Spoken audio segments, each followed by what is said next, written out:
The afternoon light fell across the polished mahogany of the Stanhope Park dining table, Fritz touching the edge of Lady Phoebe Carteret's gloved hand as she lifted a square of ivory silk and held it to the window.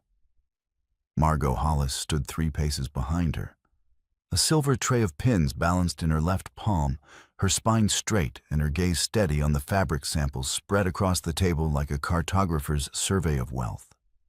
Phoebe tilted the silk, watching the light shift across the weave, and Margot noticed the smallest crease forming between her mistress's brows, the expression Phoebe wore when calculating whether a thing was worth its price. The dining room was quiet, except for the rustle of fabric and the distant sound of the groundskeeper's cart on gravel. And Margot had learned in 6 months of service that silence in this house was a kind of permission. As long as she held the pins and did not speak, she was invisible, and invisibility was the safest position a maid could occupy. The door opened without a knock, and Mr. Aldridge entered with the particular stride of a solicitor who carried urgent news, but had been trained never to appear hurried. He was a narrow man with spectacles that caught the light in small flashes, and he carried a leather document case under one arm. Phoebe did not look up from the silk. "Mr. Aldridge," she said, "the Duke is in the study." "I am aware, my lady," Aldridge replied, and there was something in his voice that made Margot's fingers tighten around the tray. "I apologize for the interruption. I need to speak with His Grace about the title search for the marriage settlement. It is a matter that requires immediate attention." Phoebe set down the silk and turned in her chair, her expression shifting from mild annoyance to polite interest. "The title search? I thought that was completed weeks ago." Aldridge hesitated, his gaze flicking briefly to Margot and then back to Phoebe. "The preliminary search was completed, my lady. However, a secondary review of the county registry has revealed a complication." "What sort of complication?" Aldridge opened the document case and withdrew a single sheet of paper, yellowed at the edges and covered in script that Margot could not read from where she stood. He placed it on the table beside the silk samples with the careful precision of a man handling evidence in a courtroom. "The marriage settlement includes the dower house and its surrounding grounds as part of your jointure," Aldridge said. "The registry shows a prior claim on that property, a deed filed in 1786, properly witnessed and recorded, but never fulfilled. The deed names a Samuel Crewe as the legal owner." A different kind of quiet descended, heavier than before. Phoebe stared at the document, her head tilted slightly, as if she were trying to translate a language she did not speak. Margot felt the tray shift in her hand, the pin sliding fractionally to one side, and she steadied it with a small adjustment of her wrist that no one noticed. "A deed," Phoebe said, "to the dower house, in a surveyor's name?" Her voice was steady. "Yes, my lady." Phoebe laughed, not unkindly, but with the easy incredulity of a woman who had never questioned who owned what or why. "She's just a maid, Mr. Aldridge.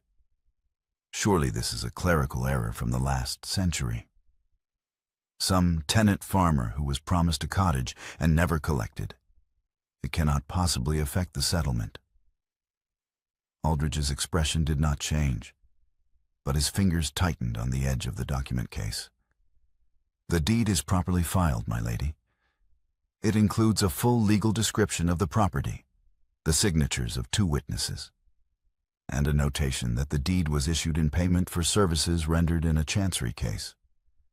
If Mr. Crewe's descendants can be located—" He stopped. His gaze had shifted to Margot again, and this time it stayed.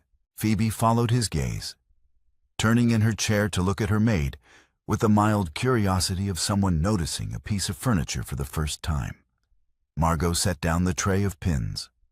One by one, she placed each pin back into its velvet-lined box with the same precision her grandfather had used to mark boundary stones in winter frost. Her hands did not shake. Her voice, when she spoke, was steady and clear. Samuel Crewe was my grandfather. The laughter died. Phoebe's expression shifted from curiosity to something sharper. Calculation, perhaps, or the first stirrings of concern. Aldridge took a half-step backward, as if Margot had suddenly become something dangerous. The room held its breath long enough for Margot to hear the clock in the hall strike the hour, each chime falling into the space between them like a stone dropped into still water. Phoebe recovered first.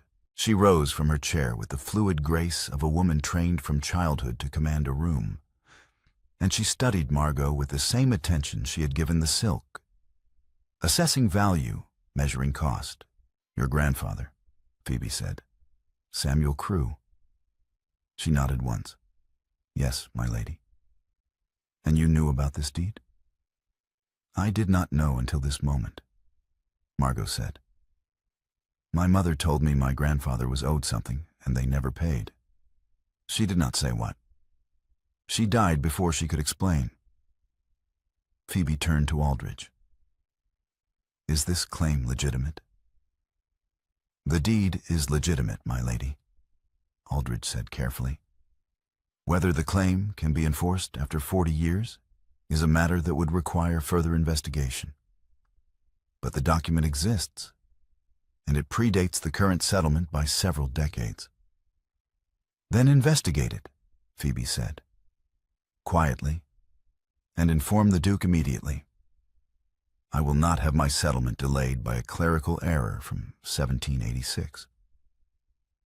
She dismissed them both with a small gesture and returned to the silk samples, her posture conveying that the matter was already resolved in her mind. Margot retrieved the tray of pins and followed Aldridge into the hall, her heart beating steadily against her ribs in a rhythm that felt like her grandfather's surveying compass ticking off measurements in the cold. That evening, the housekeeper summoned Margot to the Duke's study. The message was delivered without explanation, and Margot climbed the east staircase with the same careful composure she had maintained in the dining room, though her fingers found the small brass compass in her apron pocket and closed around it. The compass her mother had given her the week before she died, the only object Samuel Crewe had left behind, that his daughter had kept. The study door was open. Duke Adrian Langford stood at the window with his back to the room, his hands clasped behind him, his posture rigid in the way of a man who had been trained to command but had never learned to rest. He was tall, broad-shouldered, and 31 years old, though the weight of the dukedom had carved lines around his eyes that made him look older in certain lights. Margot had seen him perhaps a dozen times in 6 months. Always at a distance, always moving through the house with the brisk efficiency of a man who had inherited a role he had not expected and was determined to perform it without error. "Miss Hollis," he said without turning, "close the door." She did. The study was lined with shelves of leather-bound books and maps, the walls covered in portraits of men who looked like Adrian, but were not. His father, his grandfather, the long succession of Langfords, who had held Stanhope Park and the Eastern Estates for 200 years. A fire burned in the grate, though the evening was not cold and the air smelled of wood smoke and old paper. Adrian turned. His gaze was direct, unsettling in its intensity. Gray eyes that seemed to measure her the way her grandfather had measured boundary lines, looking for the point where one thing ended and another began. "Mr. Aldridge tells me you are Samuel Crewe's granddaughter," he said. She met his eyes. "Yes, Your Grace." "And that you knew nothing of the deed until this afternoon." "I knew my grandfather was owed something," Margot said. "My mother told me before she died. She said he worked for this family and they never paid him. She did not tell me what he was owed or why. She only said he deserved better." Adrian crossed to the desk and picked up the same yellowed document Aldridge had shown Phoebe. He studied it for a long moment, his jaw tight. And then he set it down and looked at her again. "What do you know about your grandfather's work?" He was a surveyor, Margot said. He measured land, settled boundary disputes. My mother kept his instruments, his compass, his measuring chains, his field notebooks. She could not read the notebooks, but she kept them. She said they were proof of something, though she never said what. Do you still have the notebooks? Her answer came quickly. Yes, Your Grace. Adrian's expression shifted, something that might have been relief or might have been the first edge of hope. Bring them to me tomorrow, and tell no one else about this conversation. Do you understand? She inclined her head. Yes, Your Grace. He dismissed her with a nod, but as she reached the door, he spoke again. Miss Hollis. She turned. If your grandfather's claim is legitimate, Adrian said, this family owes you a debt that should have been paid 40 years ago. I intend to determine whether that is the case. But the investigation will take time, and it will be complicated. Are you prepared for that? Margot met his gaze without flinching. My grandfather spent 2 years in the cold, measuring boundaries for this estate, Your Grace. I can wait a few weeks for the truth. Adrian's mouth twitched. Not quite a smile, but something close. Then we will find it together. The estate archive occupied a long, narrow room on the second floor of the east wing, a space that smelled of dust and leather and the particular mustiness of paper that had been undisturbed for decades. Margot had never entered it before. Maid'S did not have reason to touch the records of a dukedom. But when she arrived the following morning with her grandfather's notebooks wrapped in oilcloth, Adrian was already there, standing at a table covered in ledgers and maps, his coat discarded and his shirt sleeves rolled to the elbows. He looked up when she entered, and his gaze went immediately to the bundle in her arms. The notebooks? He asked. She confirmed with a word. Yes, Your Grace. She placed them on the table and unwrapped the oilcloth carefully, revealing 2 leather-bound volumes, each about the size of a prayer book.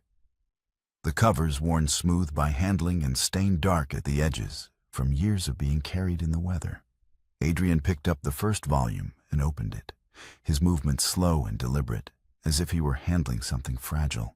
The pages were covered in cramped, precise handwriting, columns of numbers, sketches of boundary markers, diagrams of fields and hedgerows. In the margins, Samuel Crewe had written notes in a smaller hand, observations about the weather, the quality of the light, the condition of the ground. Adrian turned the pages one by one, his expression intent, and Margot watched him read the work her grandfather had done in the winter of 1786. The measurements that had won a chancery case and secured 400 acres for a duke who had never paid what he owed.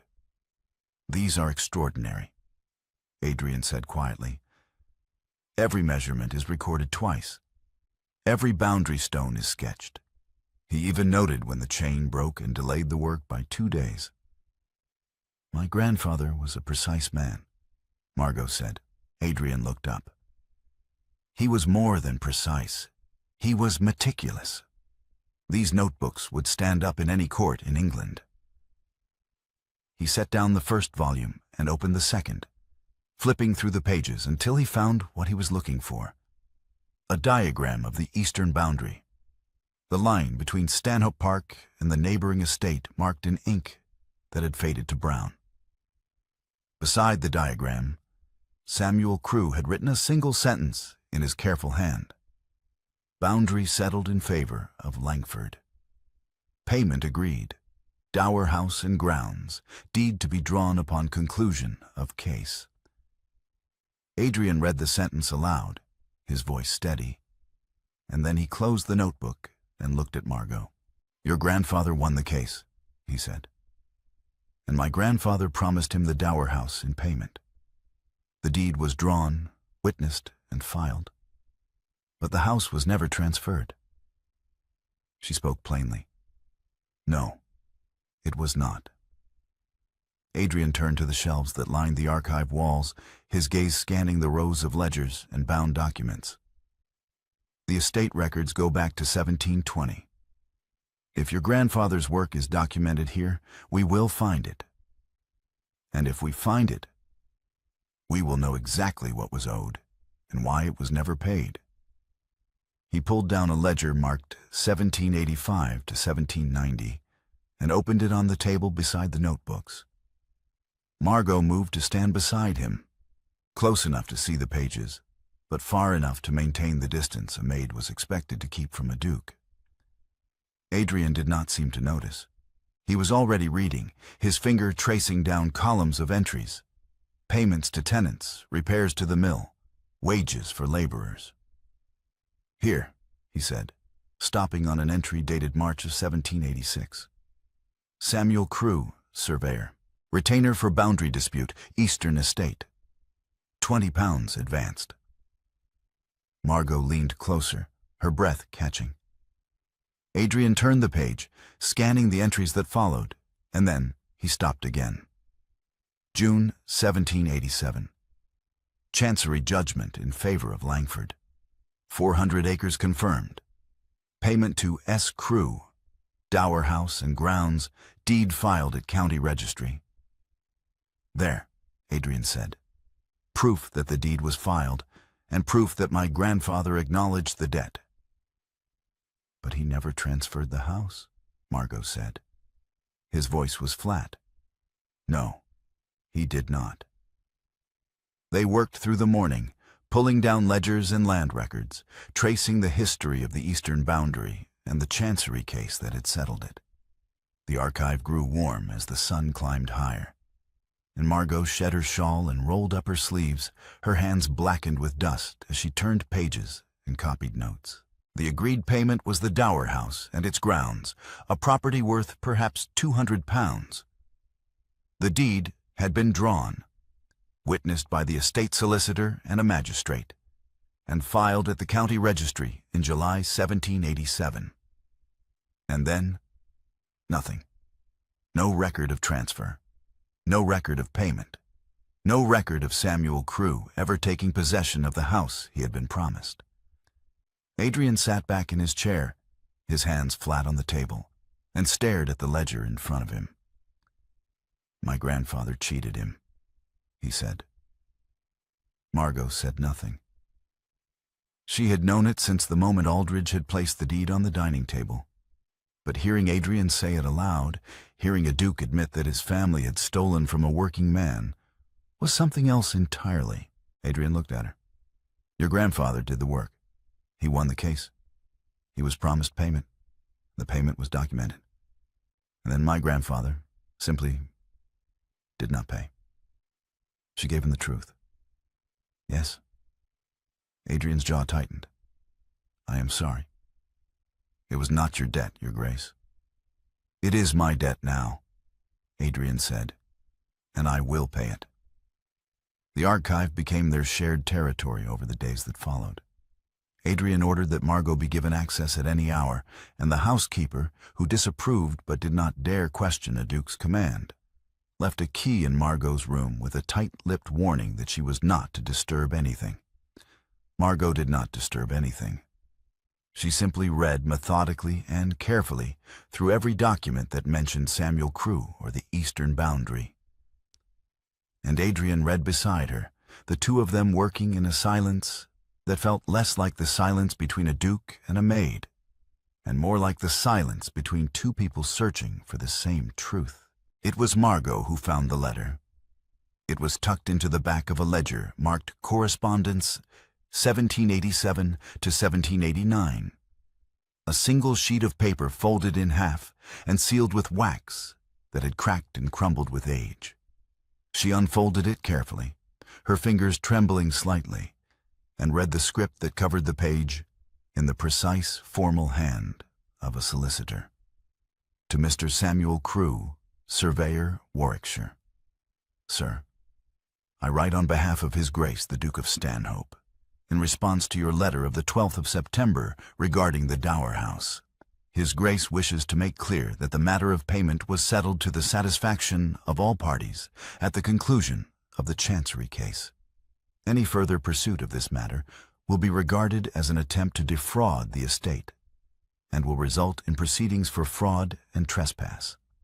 You are advised to consider the matter closed and to refrain from any further correspondence. I remain, etc. G. Whitmore, Solicitor to His Grace. Margot read the letter twice, her vision narrowing to the words on the page. And then she read it aloud, her voice steady but her hands shaking so badly that the paper rattled. Adrian, who had been reading a land survey on the other side of the table, looked up sharply. "What is that?" "A letter," Margot said. "From your grandfather's solicitor to mine. Dated 3 months after the Chancery judgment." She handed him the letter, and he read it in silence, his expression darkening with each line. When he finished, he set the letter down very carefully, as if it might burn him, and looked at her. "This is not a settlement," he said. "This is a threat." She agreed quietly. "Yes. My grandfather's solicitor threatened your grandfather with prosecution for fraud if he continued to demand payment for work he had already done." Her voice was calm. "Yes." Adrian's hands curled into fists on the table. "And your grandfather withdrew." "He had no choice," Margot said. "He was a working man. He could not afford a solicitor, and he could not risk a countersuit. So he withdrew, and he died 10 years later in a rented cottage. And my mother spent her life taking in mending because her father was cheated out of the house he earned." Adrian stood abruptly, his chair scraping against the floor, and crossed to the window. He stood there with his back to her, his shoulders rigid. And Margot watched the line of his spine and knew that he was holding himself together through sheer force of will. "My grandfather used intimidation to avoid payment," Adrian said, his voice low and tight. "He threatened a man who had won him 400 acres because it was cheaper to threaten him than to pay him." She confirmed it simply. "Yes." Adrian turned. His face was pale, his jaw set, and his eyes held a fury that Margot had not seen before, not directed at her, but at the man whose portrait hung in the study downstairs, the man who had built a dukedom on the labor of people like Samuel Crewe and had never once paid what he owed. "I will pay the debt," Adrian said. "Every pound of it. The house, the arrears, whatever your grandfather was owed, I will pay it." "Your Grace—" "Do not tell me it was not my debt," Adrian said sharply. "It is my debt because I have been living in this house and managing this estate for 5 years, without once questioning where it came from or what it cost. I stood in that study last week and told Lady Phoebe that the dower house was part of her settlement, and I did not know, I did not bother to know, that the house was stolen. That ends now." Margot stood, her heart pounding, and faced him across the table. "If you acknowledge the debt, the Carteret settlement will collapse. Lady Phoebe's father will not marry his daughter into a disputed estate." "Then the settlement will collapse," Adrian said, "and Lady Phoebe will withdraw." "Then she will withdraw, and you will lose the alliance." "Then I will lose the alliance," Adrian said. "But I will not lose my integrity, not for a settlement, not for a marriage, not for anything." He crossed back to the table and picked up the letter, his hand steady now, and placed it beside Samuel Crewe's notebooks. "Your grandfather trusted my family," Adrian said, "and my family destroyed him for it. I will not repeat that." That evening, Lady Stanhope discovered the investigation. Margot was in the archive, copying the text of the solicitor's letter into her own notebook, when the door opened without a knock and Adrian's mother swept into the room. Lady Stanhope was a tall, elegant woman in her 50s, her hair still dark and her posture as rigid as a portrait. She looked at Margot, then at the documents spread across the table, and her expression hardened.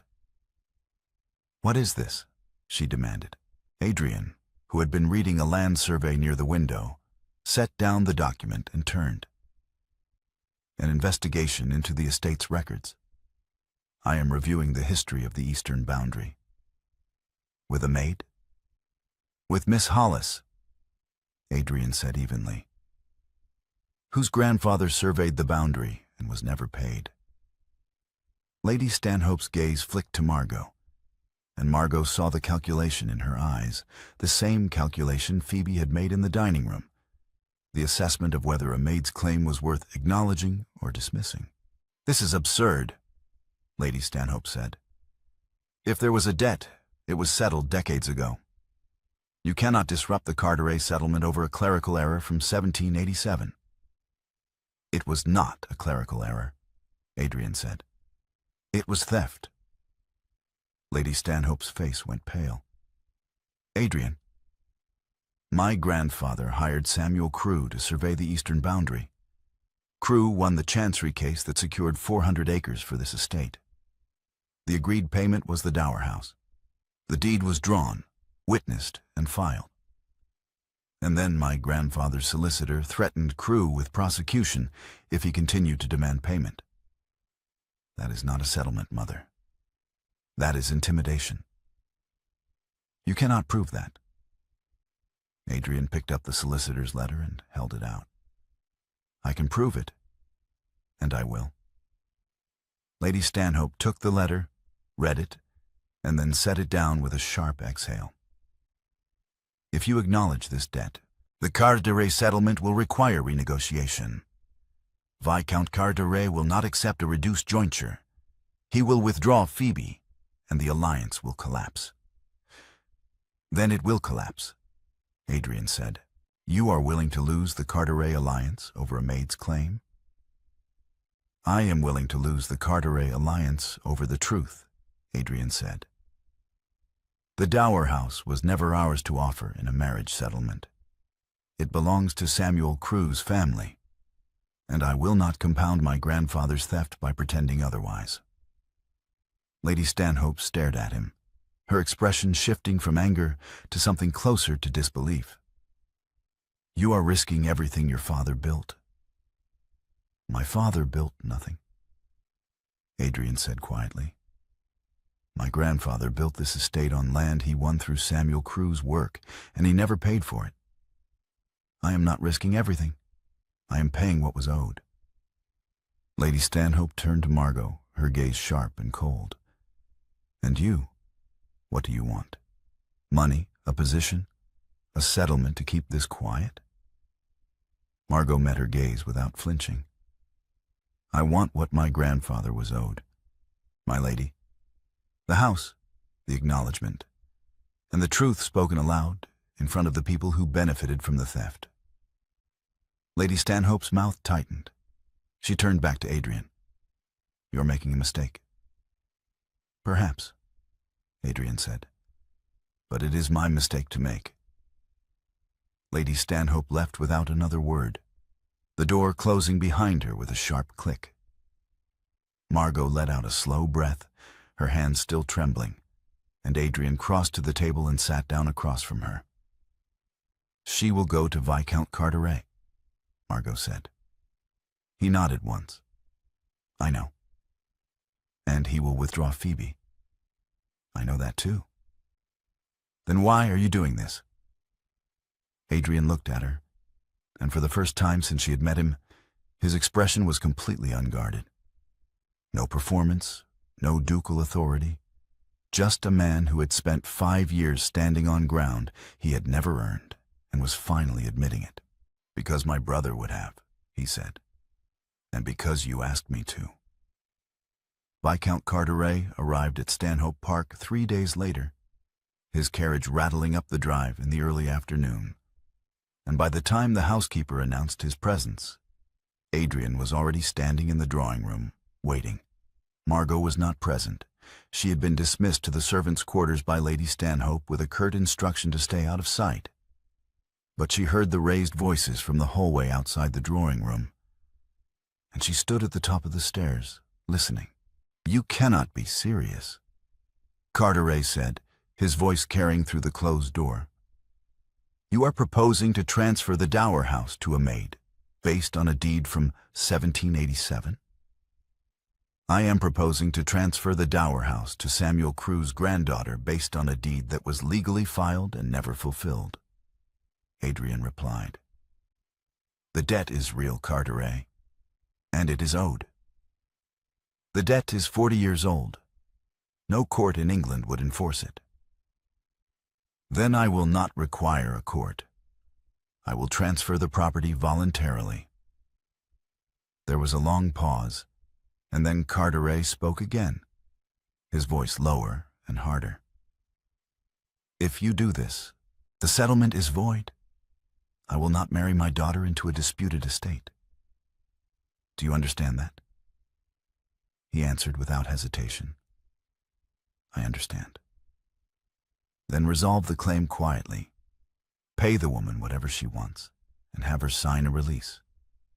But do not acknowledge the debt publicly. Do not transfer the property. And do not disrupt the settlement over this.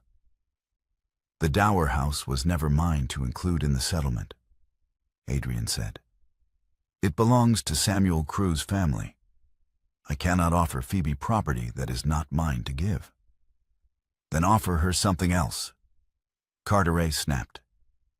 "Renegotiate the jointure. Increase the cash settlement. But do not do this, Stanhope. Do not throw away this alliance over a surveyor's claim from the last century."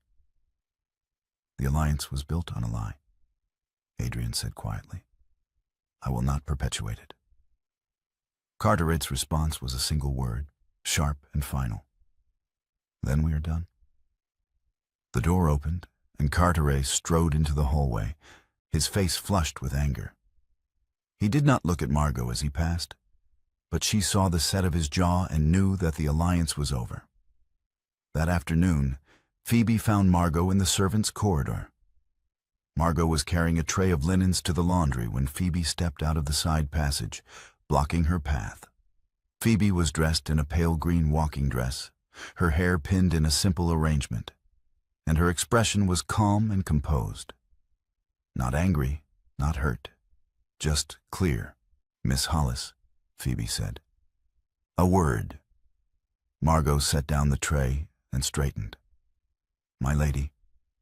Phoebe studied her for a moment, her gaze moving over Margot's face with the same careful attention she had given the silk samples in the dining room. "My father has withdrawn the settlement. The engagement is not yet broken, but it will be unless the Duke resolves your claim." She spoke evenly. "I understand, my lady." "Do you?" Phoebe's voice was not unkind, but it was direct.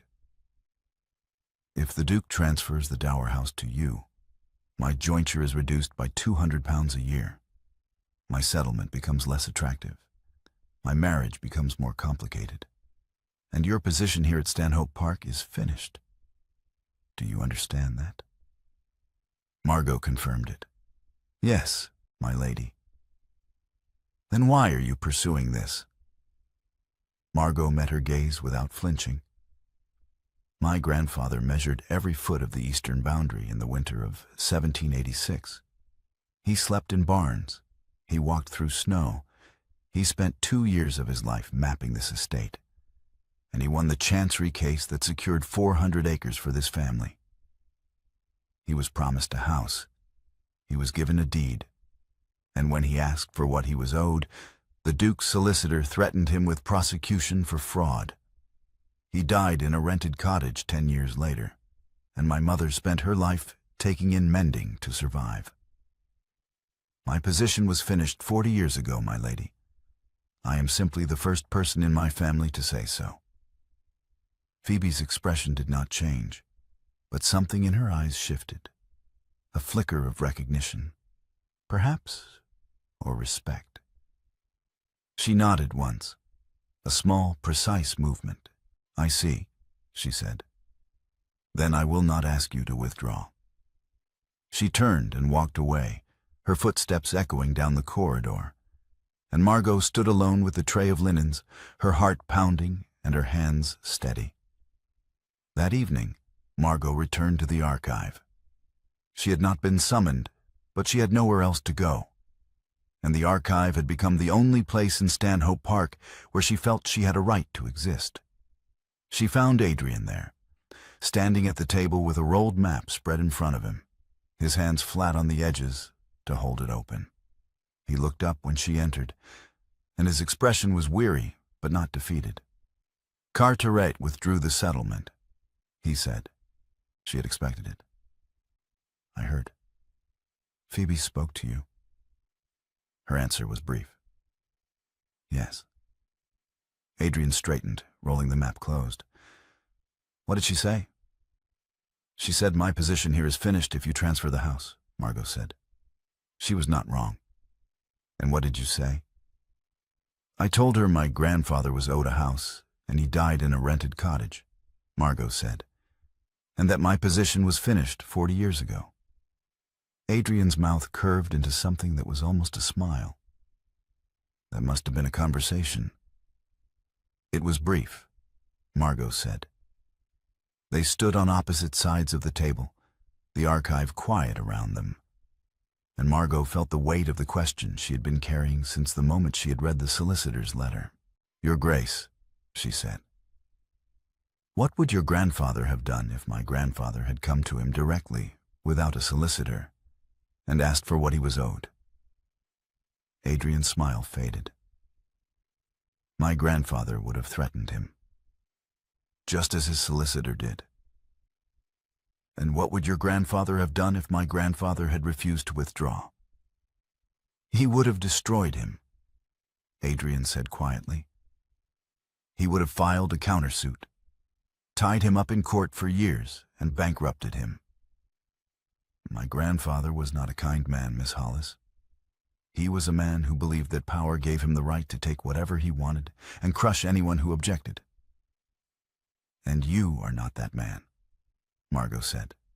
His voice was firm. "No, I am not." "Then prove it." Adrian looked at her, and the distance between them, the table, the archives, the 40 years of silence, seemed to collapse into a single moment of understanding. "I will," he said. The study was dark when Margot entered. The fire in the grate burned down to embers and the lamps unlit. Adrian sat at his desk, the solicitor's letter and Samuel Crew's notebook spread in front of him. And he did not look up when she closed the door behind her. She had come without being summoned, carrying the transfer deed from the county registry and the chancery case record that Mr. Aldridge had reluctantly provided. And she placed both documents on the desk in front of Adrian with the same precision her grandfather had used to mark a boundary stone. Adrian looked at the documents, then at her, and his expression was unreadable. "These are the originals," he said. She confirmed it. "Yes, Your Grace." "You could take these to a solicitor in town," Adrian said. "Pursue the claim independently. You do not need me." Her voice was measured. "No, I do not need you. But my grandfather tried the independent route. He filed the claim, demanded payment, and was threatened with prosecution. He trusted the law, and the law did nothing because the law serves men like your grandfather, not men like mine. If I take these documents to a solicitor, I will spend years in court and lose everything I have in the process. Or I can trust you to do what your grandfather refused." Adrian leaned back in his chair, his gaze steady on hers. "I am asking you to trust a Langford, after everything my family did to yours." She spoke plainly. "Yes, you are asking a great deal." She pulled out the chair across from his desk, the chair reserved for guests, for solicitors, for men of rank, and sat down. She did not ask permission. She simply sat, a maid in a duke's study, and Adrian did not correct her. He watched her, his expression shifting from surprise to something that might have been respect. And then he leaned forward, his hands flat on the desk. "What do you want, Miss Hollis?" he asked. "Not what your grandfather was owed. What do you want?" Margot met his gaze without flinching. "I want what my grandfather was owed. The house, the acknowledgement, and the truth spoken aloud in front of the people who benefited from the theft. I want Viscount Carteret to know that the dower house was never yours to offer his daughter. I want Lady Stanhope to know that her husband's estate was built on stolen labor. And I want you to stand in front of them and say it. Not quietly, not in a solicitor's office, in front of witnesses." Adrian's jaw tightened, and for a long moment he said nothing. Then he nodded. A single, decisive movement. "I will arrange it," he said. "When?" "1 week," Adrian said. "I will invite the family to supper. Phoebe, Carteret, my mother, Mr. Aldridge. I will present the evidence, transfer the deed, and acknowledge the debt in front of all of them. Does that satisfy you?" Her answer was immediate. "Yes." Adrian stood, and Margot stood with him, the desk between them no longer a barrier, but a shared space where two people had made a decision that could not be undone. Adrian looked at the documents on the desk, then at her. "Your grandfather trusted my family," he said, "and it cost him everything." She gave him the truth again. "Yes. I am asking you to trust me." She acknowledged it. "I know. And if I fail you, then I will take these documents to a solicitor in London," Margot said. "And I will spend the rest of my life in court if I must. But I do not think you will fail me, Your Grace." Adrian's expression softened, and he reached across the desk, his hand hovering over hers for a moment before he withdrew it. 1 week, he said. "I promise." Margot picked up the documents and left the study, her heart pounding and her hands steady. And as she walked down the corridor, she felt the weight of 40 years of silence lifting from her shoulders, one measured step at a time. The following morning, Lady Stanhope summoned the housekeeper to her private sitting room and issued a single, unambiguous command. Margot Hollis was to be dismissed from service immediately, her belongings packed, and her departure arranged for that evening. The housekeeper, who had served the Stanhope family for 30 years and knew better than to question a direct order, delivered the message to Margot in the servants' hall with the brisk efficiency of a woman who had seen maids come and go and did not trouble herself with their reasons for leaving. Margot listened without protest. She climbed the narrow stairs to her room, a small chamber under the eaves with a single window and a bed that creaked when she sat on it. And she watched as the housekeeper's assistant packed her belongings into a worn leather case, her dresses, her apron, her mother's shawl, and the small wooden box that held Samuel Crew's surveying instruments. The assistant worked quickly, folding each item with practiced hands, and Margot did not speak. There was nothing to say. She had known this would come the moment she had sat down in Adrian's study and claimed the chair that was not hers to take. By mid-afternoon, her case was packed and waiting by the door, and Margot stood at the window, looking out over the grounds of Stanhope Park, the long gravel drive, the formal gardens, the line of trees that marked the eastern boundary her grandfather had mapped. She had been here for 6 months, and she had learned the rhythms of the house, the hierarchy of the servants, the particular silence that came with being invisible.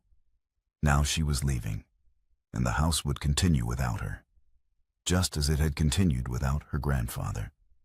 The door opened without a knock, and Adrian entered, his expression tight and his jaw set. He looked at the packed case, then at Margot, and his hands curled into fists at his sides. "My mother dismissed you," he said. She stated the fact. "Yes, Your Grace." "Without consulting me." "She is the mistress of the house, Your Grace. She has the authority." She does not have the authority to dismiss you while you are assisting me with an estate matter, Adrian said sharply. He turned to the housekeeper's assistant, who was hovering near the door. Unpack Miss Hollis's belongings. She is not leaving. The assistant looked from Adrian to Margot, her expression uncertain, and then she bobbed a curtsy and hurried from the room. Adrian crossed to the window and stood beside Margot, his gaze on the eastern boundary. You will remain at Stanhope Park until the matter is resolved, he said. Your access to the archive is not to be restricted, and you are not to be dismissed by anyone without my express permission. Is that clear? She understood. Yes, Your Grace. Adrian turned to look at her, and his expression softened. I am sorry. I should have anticipated this. You cannot control your mother, Your Grace. His voice was resolute. No, but I can countermand her orders, and I will. He left without another word, and Margot stood at the window, her heart pounding and her hands trembling slightly, and she wondered how long it would be before Lady Stanhope found another way to remove her from the house.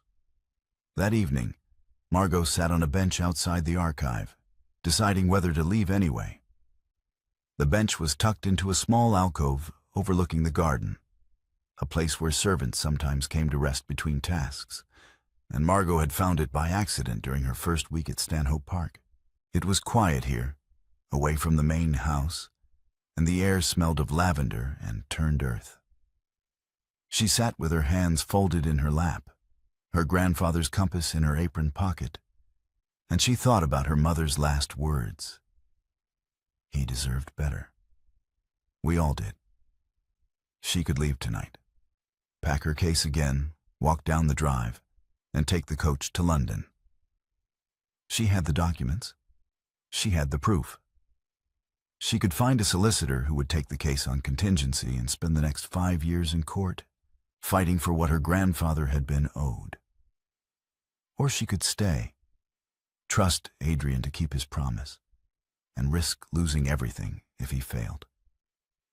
The sound of footsteps on gravel made her look up. Adrian was walking toward her, his coat unbuttoned and his hands in his pockets, and he stopped a few paces from the bench, his expression uncertain. "May I sit?" he asked. Margot nodded, and he sat beside her, the bench creaking slightly under his weight. They sat in silence for a moment, the garden darkening around them as the sun set, and then Adrian reached into his pocket and withdrew a small brass object that caught the fading light. It was her grandfather's surveying compass. "The housekeeper packed this," Adrian said. "I thought you might want it back." He placed the compass in her palm and closed her fingers around it, his hand staying around hers for a long moment, warm, steady, deliberate. Margot felt the weight of the compass, the smooth brass worn by her grandfather's hands, and she felt the warmth of Adrian's hand over hers, and she did not pull away. "This is yours," Adrian said quietly. "Everything your grandfather left is yours, including the house." "Your mother dismissed me," Margot said. "My mother does not decide who stays," Adrian said. "I do, and you are not leaving." "If I leave tonight, I lose access to the archive," Margot said. "I lose the evidence. I lose everything." "You are not leaving tonight," Adrian said, "or tomorrow, or the day after. You are staying until the debt is paid, and then you are staying because you choose to, not because I tell you to." His hand tightened around hers, and Margot looked at him, at the Duke who had spent 5 years performing a role he had never wanted, and was finally, slowly, becoming the man he was meant to be. She turned her hand in his, her fingers curling around the compass and around his fingers, and they sat together in the fading light, two people who had been standing on stolen ground and were finally, slowly, finding their way to solid earth. After a long moment, Adrian released her hand, and Margot pocketed the compass. They sat in silence as the light faded completely. And then Adrian stood and offered her his hand. "Come," he said. "We have work to do." Margot took his hand, and he pulled her to her feet, and together they walked back to the archive, where Samuel Crew's notebooks waited, and the truth was still being measured, one careful line at a time.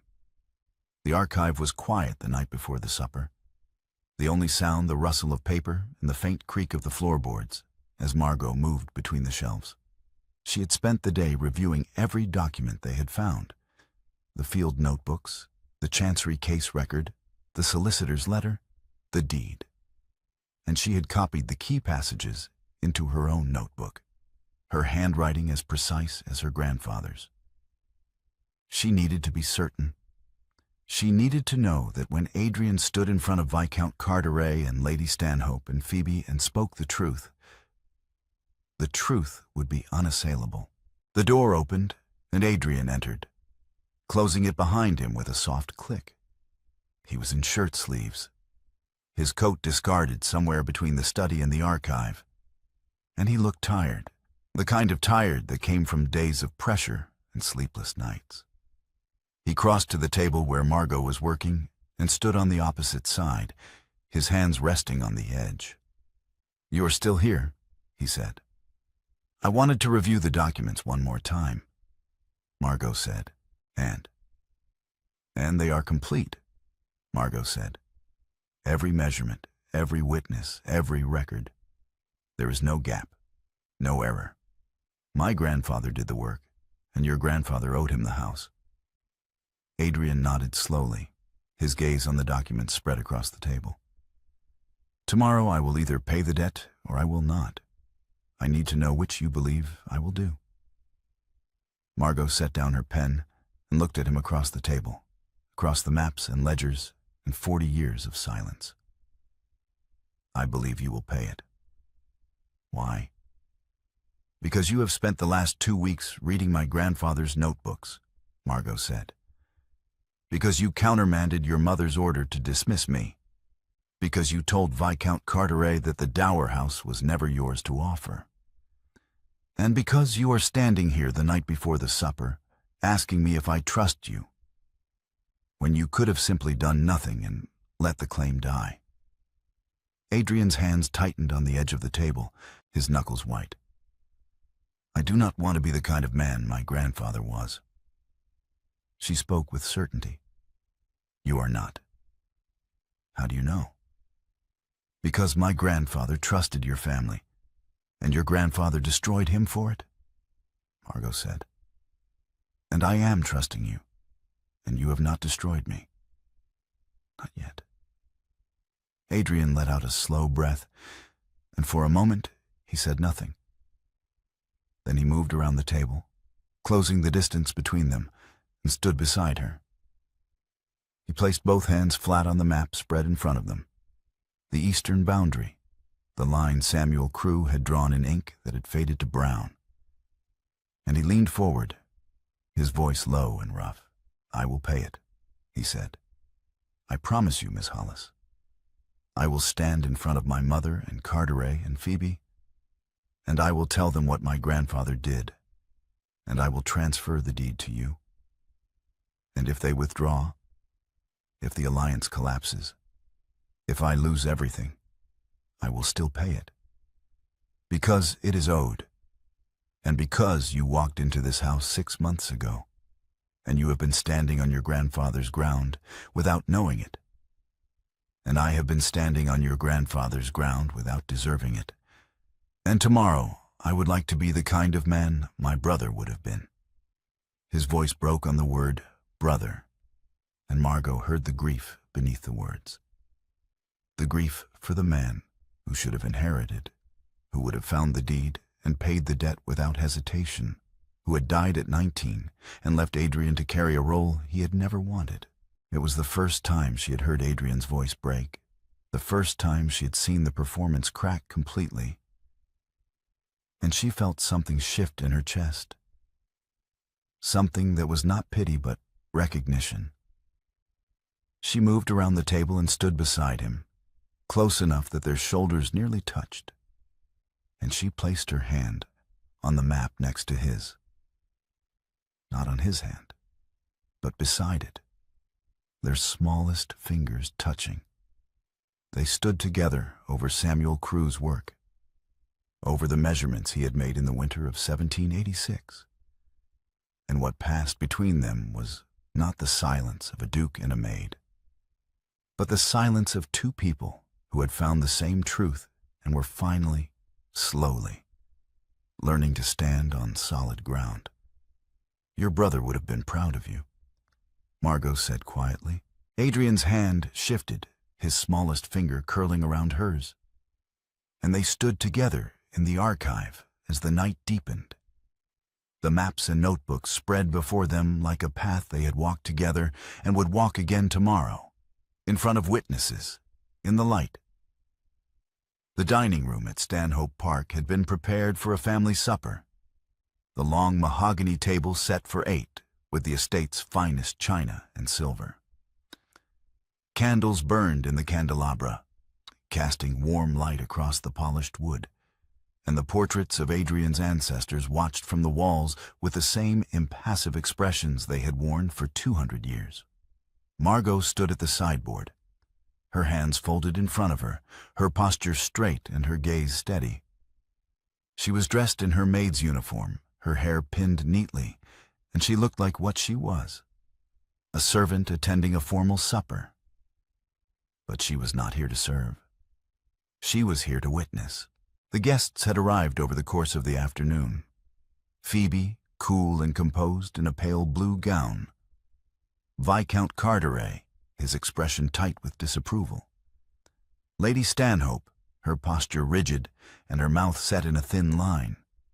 Mr. Aldridge, the estate solicitor, carrying a leather document case and looking deeply uncomfortable. And 4 others, distant cousins and estate managers, whose names Margot did not know, but whose presence made the supper feel less like a family gathering and more like a tribunal.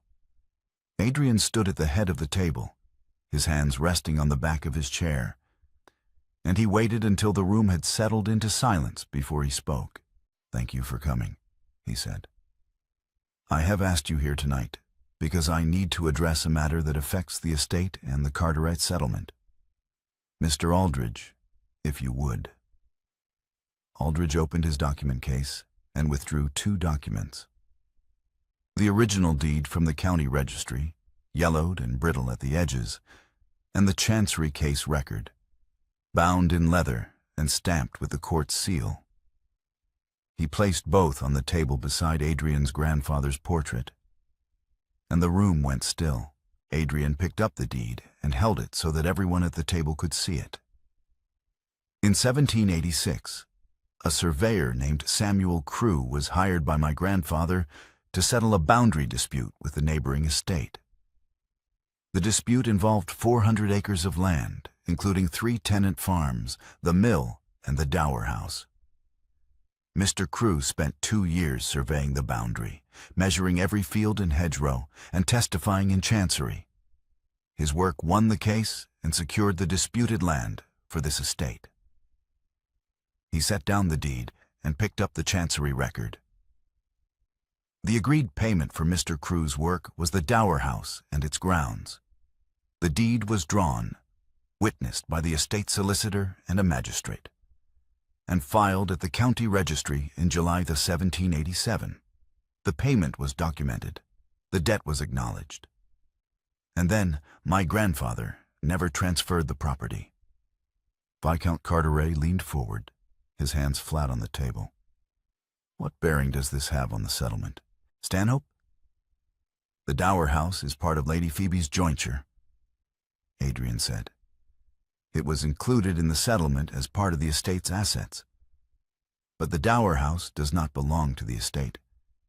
It belongs to Samuel Crew's family." Lady Stanhope's voice was sharp. "Adrian, this matter was resolved decades ago." "It was not resolved," Adrian said, his voice cutting through hers with a clarity that silenced the room. "It was silenced My grandfather's solicitor sent Mr. Crewe a letter threatening him with prosecution for fraud if he continued to demand payment. Mr. Crewe was a working man without legal resources, and he withdrew. He died 10 years later in a rented cottage. The debt was never paid. It was suppressed through intimidation. He turned to look at Margot, standing at the sideboard, and the room followed his gaze. Margot felt the weight of their attention. Phoebe's cool assessment, Carteret's disapproval, Lady Stanhope's fury.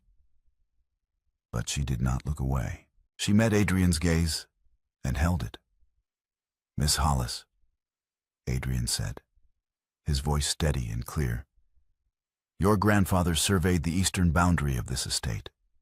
He won the chancery case that secured 400 acres for this family. The dower house was his payment. The deed was filed, witnessed, and never fulfilled. I am transferring the property to you, along with the arrears on 40 years of unpaid rent. Mr. Aldridge has drawn the papers." The room erupted. Carteret's voice rose in protest, demanding to know how this affected the settlement. Lady Stanhope stood, her face pale with fury, insisting that Adrian was destroying the family's reputation. One of the cousins asked whether the claim was even enforceable after so many years. Aldridge, looking miserable, tried to explain the legal precedent, but his voice was drowned out by the others. Adrian did not raise his voice. He simply waited, his gaze still on Margot, until the room quieted again. Then he crossed to the sideboard and held out the transfer document, not as a gift, not as charity, but as a debt paid. "This was owed to your family before I was born," Adrian said. "I am sorry it took 40 years. Margot took the document. She read it slowly, her hands steady, and when she looked up, her voice was calm and clear. "My grandfather measured every foot of the eastern boundary in the winter of 1786, she said. 2 years of work. He slept in barns. He walked through snow. He was a precise man, and he did the work he was hired to do. He was promised a house. He was given a deed. And when he asked for what he was owed, your grandfather's solicitor threatened him with prosecution.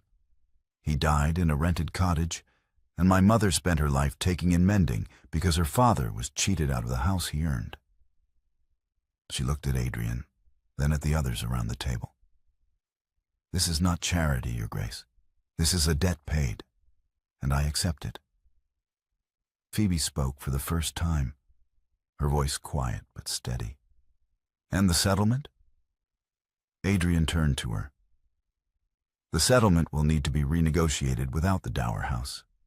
If that changes your answer, I understand." Phoebe looked at her father. Carteret was already calculating, his expression tight, and Phoebe's mouth curved into a small, wry smile. "It changes the terms," she said. "Not necessarily the answer. But I need a week to consider." Carteret stood abruptly, his chair scraping against the floor. "This is unacceptable, Stanhope. You are acknowledging a claim that will reduce my daughter's jointure and complicate the alliance. If you proceed with this, the settlement is void." His response was unwavering. "Then it is void." Carteret stared at him for a long moment, and then he turned to Phoebe. "We are leaving." Phoebe rose with the same grace she had shown in the dining room 6 months ago, when she had laughed at the idea of a maid holding a deed. But she did not laugh now. She looked at Margot, then at Adrian, and she nodded once, a small, precise gesture that might have been acknowledgement or might have been respect. "1 week," she said. "I will send word." She left with her father, and the others followed, the room emptying until only Adrian, Margot, and Mr. Aldridge remained. Aldridge gathered the documents with shaking hands, his face pale, and he left without a word, closing the door behind him. Margot stood at the sideboard, the transfer document in her hands, and Adrian stood at the head of the table, the candlelight casting shadows across his face.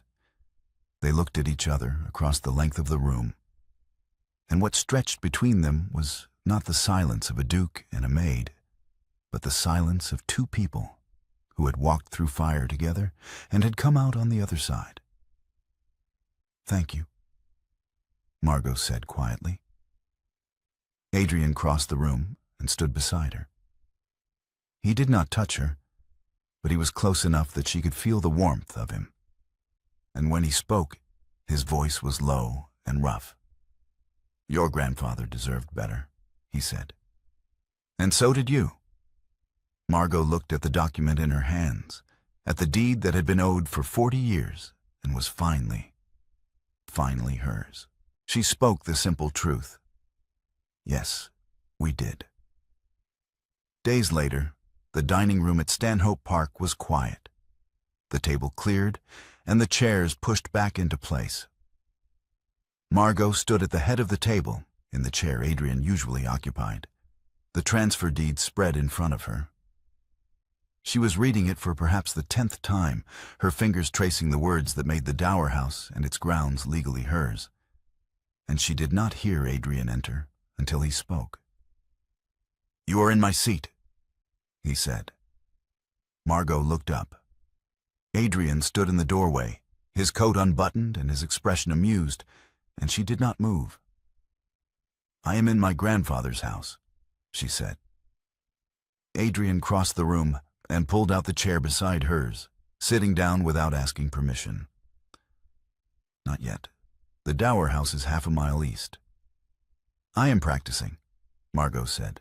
Adrian's mouth curved into a smile, the real one, the one that had arrived only after he had stopped performing the role of Duke and had started becoming the man he was meant to be. He looked at the deed, then at her, and his expression softened. "When will you move?" he asked. "Next week," Margot said. "The house needs repairs. The roof leaks and the windows are cracked. But it is mine." He agreed simply. "It is yours." They sat together in the dining room where Phoebe had laughed 6 months ago, where the deed had first surfaced, and Margot felt the weight of the journey they had taken from that moment of laughter to this moment of quiet triumph. And she knew that the distance between the two was the distance her grandfather had walked in the cold, measuring boundaries that no one had paid him to secure. Spring came to the dower house like a slow unfurling, the gardens waking from winter and the light falling through the repaired windows in clean, bright squares. Margot stood at the window in what had been the drawing room and was now her office, looking out over the view her grandfather had been promised and had never seen. The room was small but well proportioned, with a desk positioned to catch the afternoon light and shelves lining the walls for the instruments and notebooks she had inherited. Samuel Crew's surveying tools sat on the desk beside her own. His compass, his measuring chains, his field notebooks. And on the wall above the desk, she had hung the original deed, framed and preserved. A reminder of what had been owed and what had finally been paid. She had opened a surveying office. The work came slowly at first. A boundary dispute for a tenant farmer. A land assessment for a widow selling her late husband's property. But word spread, and by the end of the first month, she had more clients than she could manage alone. She worked with the same precision her grandfather had used, measuring twice, recording every detail, and writing margin notes about the weather and the light. The work was hers, and the house was hers, and for the first time in her life, she was standing on ground that no one could take from her. The sound of hoofbeats on gravel made her look up. Adrian was riding up the drive, a rolled map tucked under one arm, and he dismounted at the front door with the easy grace of a man who had spent his childhood on horseback. Margot met him at the door, and he handed her the map without preamble. "A boundary question," he said. "From the Carteret estate. Phoebe's father has a dispute with his northern neighbor, and Phoebe suggested you handle it." Margot took the map, surprised. "Phoebe suggested me?" "She said you are the best surveyor in the county," Adrian said. "She is not wrong." Margot unrolled the map on the desk and studied it, her trained eye picking out the boundary markers and the discrepancies in the measurements. After a moment, she looked up. "The northern boundary is 15 chains too far east," she said. "Viscount Carteret has been farming land that is not his." Adrian's mouth twitched. "That seems to be a family tradition." Margot smiled despite herself. "Sit down. This will take an hour." "I have the afternoon," Adrian said. "You have a wedding in 6 weeks." Adrian sat in the chair across from her desk, his posture relaxed and his gaze steady. "I have the afternoon." Margot began to measure, her hands moving over the map with practiced precision, and Adrian watched her work in silence. His hand found the edge of the map she was holding, their fingers overlapping on the border line, and neither of them adjusted. The compass on the desk, Samuel Crew's compass, caught the afternoon light, and the room was quiet except for the scratch of Margot's pen and the distant sound of birds in the garden. The courtship did not announce itself. It grew the way a survey grew, measurement by measurement, one verified point at a time. Adrian visited for boundary questions, and Margot solved them. He stayed for tea, and she let him. One afternoon he arrived without a map, and she noticed, but said nothing. She poured 2 cups, and they sat together in the drawing room, talking about the estate and the tenants and the repairs she was making to the house. And when he left, she stood at the window and watched him ride down the drive. And she felt something settle in her chest that had been unsettled for as long as she could remember. Phoebe had released him, not from cruelty, but from clarity. She had looked at Adrian during the week she had taken to consider the revised settlement, and she had seen the way he looked at Margot, the way a map looks at a compass, and she had known that he was not hers and never had been. She had married Viscount Harding in September, a kind man with an estate in Derbyshire, and she had sent Margot a boundary map of her new property with a note written in her elegant hand. "My northern hedge is suspect. Come when you can." Margot had gone, and she had walked the boundary with Phoebe, and they had spoken as equals. Not as maid and mistress, but as 2 women who had both been standing on uncertain ground and had found their footing in different ways. Phoebe had asked about Adrian, and Margot had told her the truth, that he visited, that they worked together, that she did not know what would come of it, but that she was willing to wait and see. Phoebe had smiled and said that sounded like the beginning of something worth measuring. The dower house in late spring was a place of light and order. The rooms filled with the scent of beeswax and lavender, the garden blooming with flowers Margot had planted herself. She worked at her desk in the afternoons, the windows open to let in the breeze, and Adrian came when he could, sometimes with a map and sometimes without. They measured boundaries together, and they drank tea together. And one afternoon, when the light was particularly good, Adrian arrived and found Margot in the garden, her hands covered in soil from planting roses along the eastern fence. He stood at the gate, watching her work, and when she looked up, he was smiling. "You are a surveyor," he said, "not a gardener." "I am both," Margot said. "My grandfather measured the land. I am planting it." Adrian crossed the garden and knelt beside her, his hands joining hers in the soil. And they planted the last rose together, their fingers brushing as they pressed the earth around the roots. When they finished, they stood, and Adrian did not step back. He stayed close, his hand finding hers, their fingers overlapping the way they had on the map. And he looked at her with the same steady gaze that had measured her worth in the archive, and had never wavered. I love you, he said. Margot's breath caught, and she felt the weight of the words settle over her like the deed had settled into her hands. Real, earned, hers. She looked at him, at the Duke who had paid his grandfather's debt and had stayed to see what grew in the ground they had cleared together. And she smiled. I know, she said. I love you too. He kissed her then, in the garden of the house her grandfather had earned, and she had claimed. And the compass on the desk inside caught the afternoon light, and the world felt, for the first time in 40 years, like it was standing on solid ground.